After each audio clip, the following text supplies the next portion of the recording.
authors, editors, publishers, book cover designers, agents, critics, readers.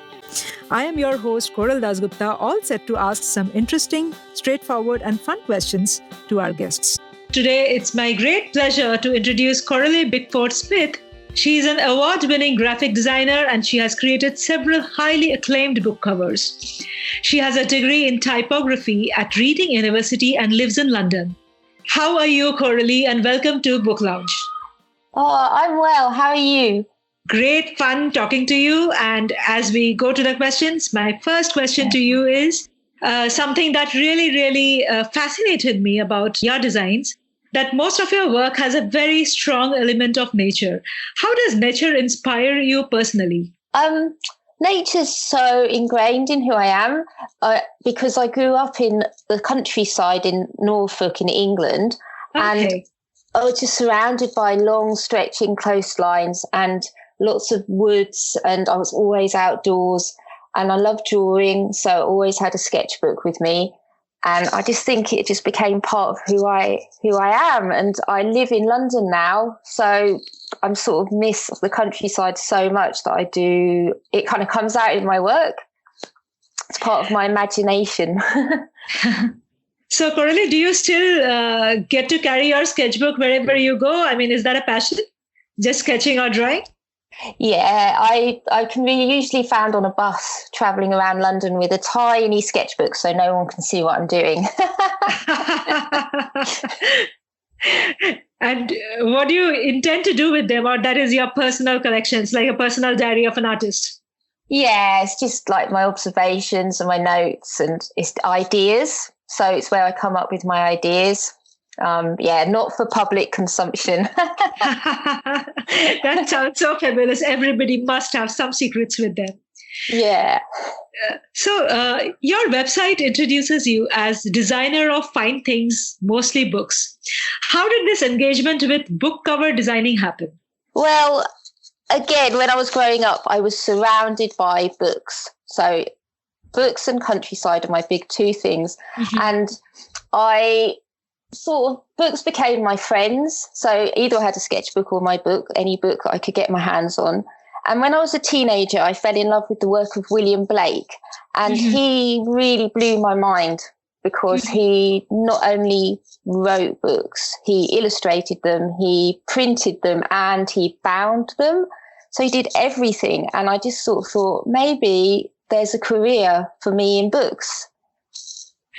So, other than William Blake, is there anybody else who you would like to name as inspiration, or maybe just you loved the books, loved the stories, and felt that I wish I would have drawn this, or you just had that instinct to draw something out of it? Any of the stories?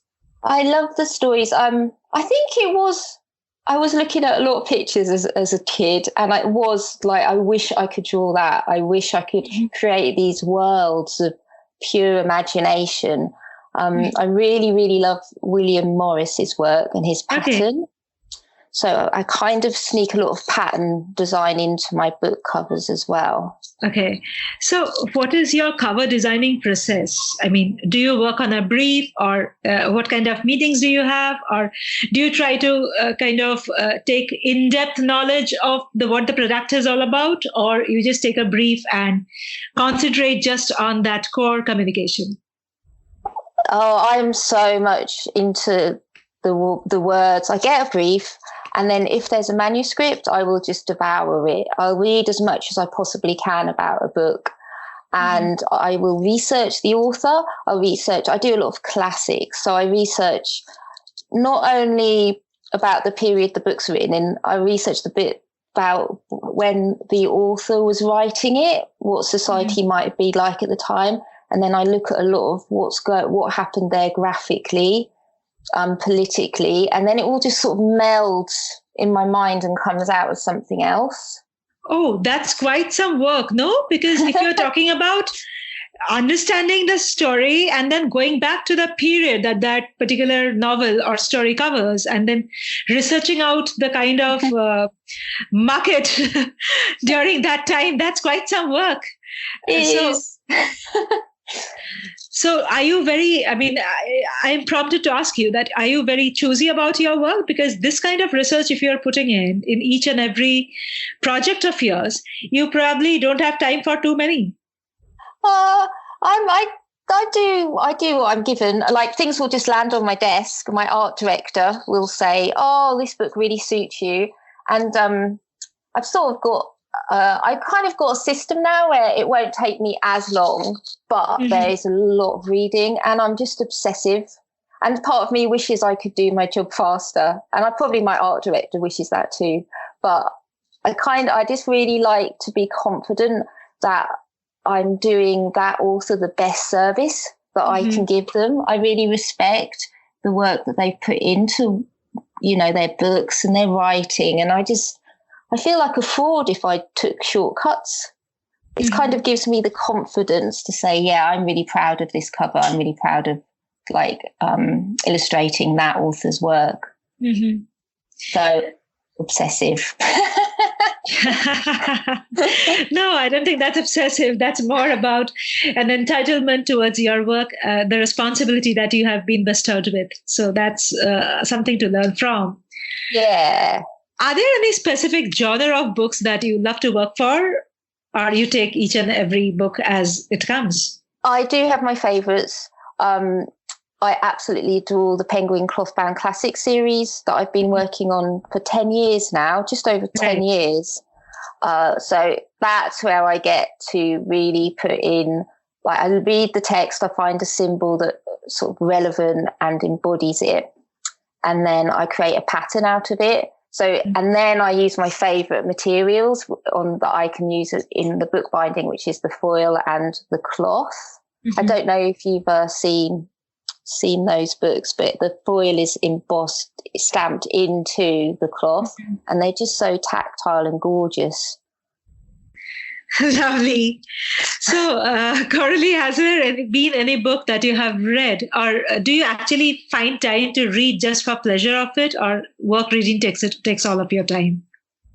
Work reading generally takes up all my time, which is really sad. And then when you're work reading, I want to read more for pleasure. But when I'm reading for work, I kind of put a work reading hat on. And so it's not like I can really enjoy it because I'm constantly scouring the text for that concept.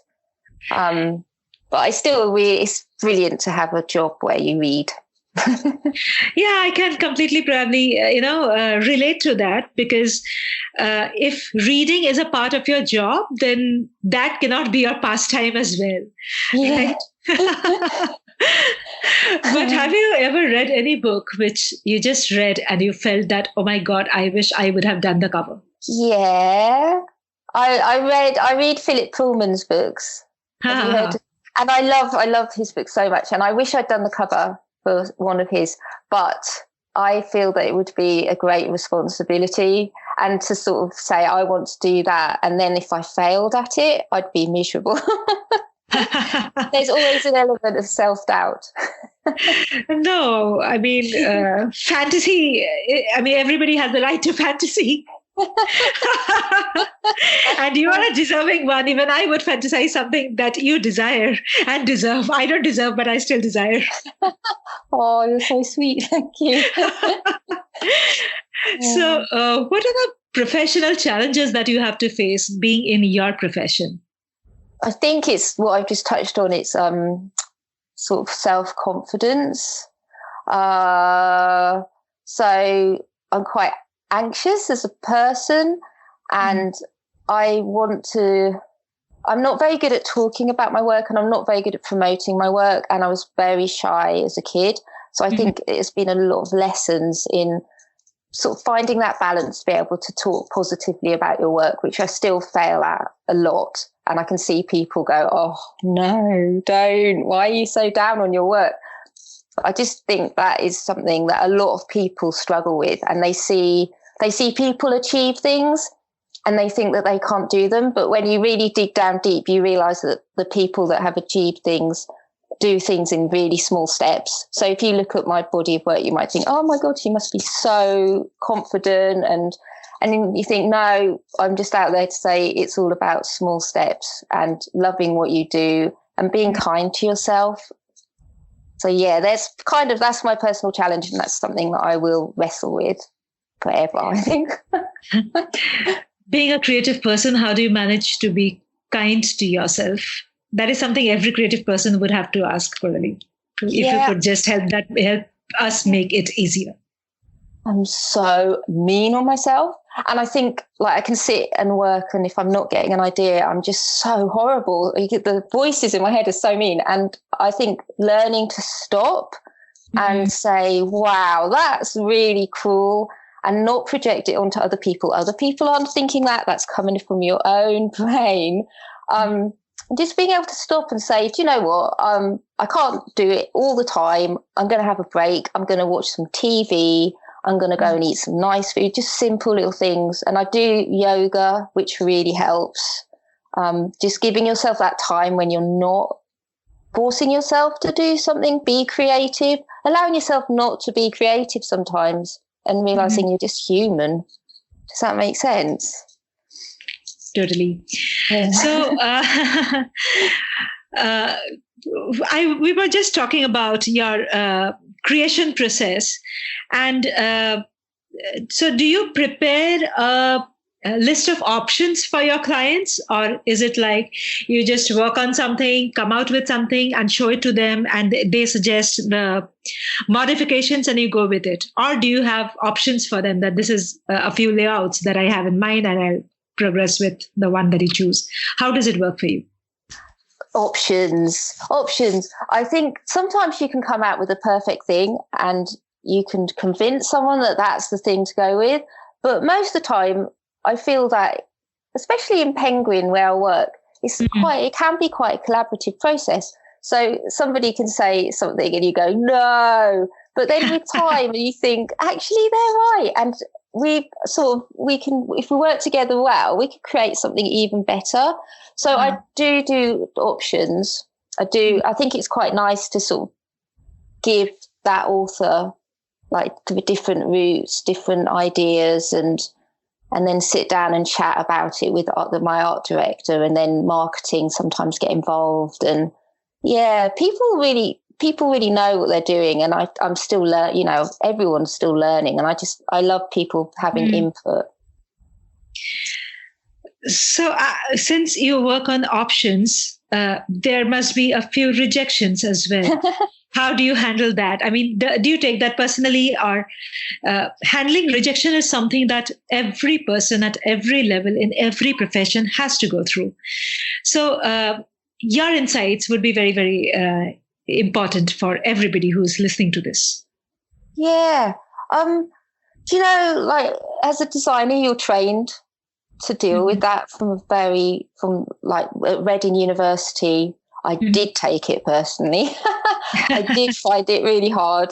But now I've been doing it. I think I've been at Penguin for 17 years. And when something doesn't get through, I'm not so upset about it, because you can tuck it in your pocket and you can keep it for later. You can get it back out on the table. Some ideas I've had, I've just got out again and again and again until finally they get through. But it isn't a personal thing. It's about doing the best for that book, to serve the author's writing as best as you can. So yeah, I don't, and like failure, sometimes you think you might fail, but every time you fail, you do learn more and more and more. And I think I've failed epically quite a lot in my life, and it's made me more resilient and able to think around a project in a different way, Lovely.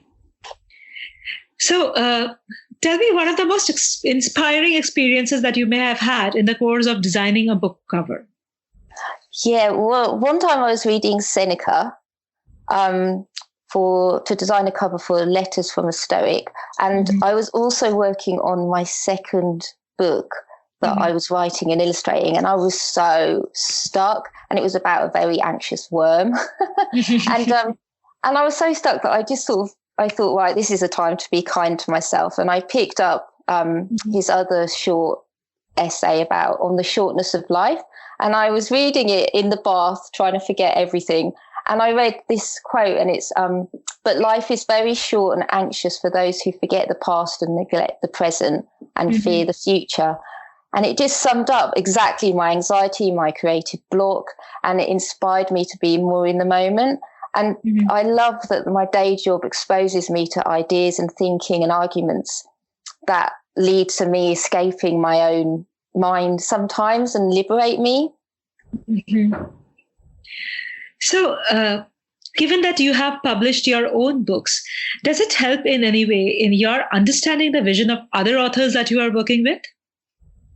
Yeah, well, insofar as working on other people's books and doing their covers, yeah, absolutely. I really do think it's hard to give your work that you've created and obsessed over. I mean that since you are an author too, probably you understand the emotion as well when your own book comes out. Does it help you relate to an author far more since you have your own books, you have authored your own titles? Does it help you connect with the author and hence design the book cover? Yes, yeah, it does, because I now know all the angst. Before you publish, all that energy you poured into it, and waiting for the people to read it. And I think that authors are extremely brave. I feel that more now that I've gone through it myself. I think they're very brave to put their work out there and take the comments and the feedback. It's really, it's quite a thing. I've got such respect for people that put out book after book after book. I totally agree to that. One the fiercest thing that could happen to the person to happen to any person is that your results are declared when you were a school child. And now it is that editor's mail has come. So the moment it flashes in your mailbox, you are like getting those jitters. Yes. Yes, because you're an author too, aren't you? So you've, you know very well. So, Coralie, you have received a huge list of awards. Is there any special award that is closest to your heart? Why is it so? Yeah, it has to be the honour that Waterstones, which are a big bookseller in the UK, that bestowed on The Fox and the Star, because The Fox and the Star was just such a personal expression of it was the grief that I had for losing my mother. So putting that out there was just felt so vulnerable, and I felt so exposed. And for it to be acknowledged in the way that it was acknowledged, it was absolute pure heaven. And I just thank you. I'm still so grateful for them for seeing something in my work. God bless you and your mother. Thank you.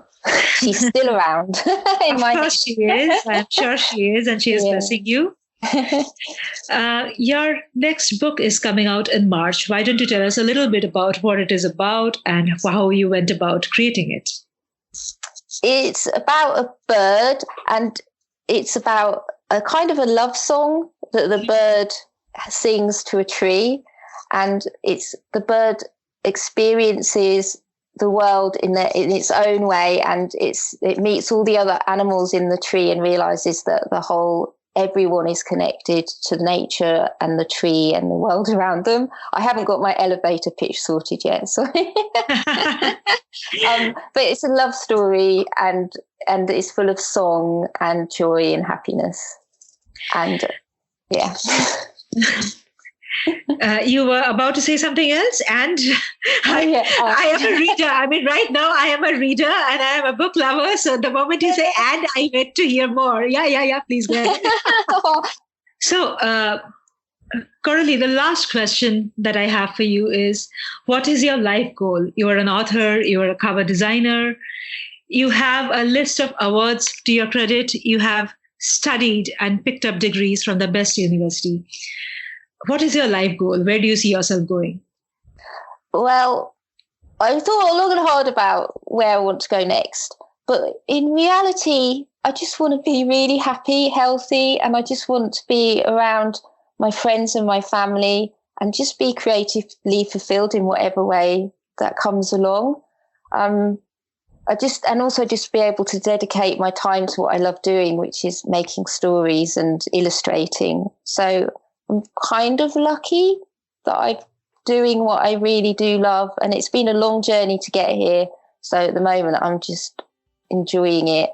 I really hope that life moves like that for you and you get everything that you desire. Thank you so much, Coralie, for being with us. And I really, really enjoyed this conversation.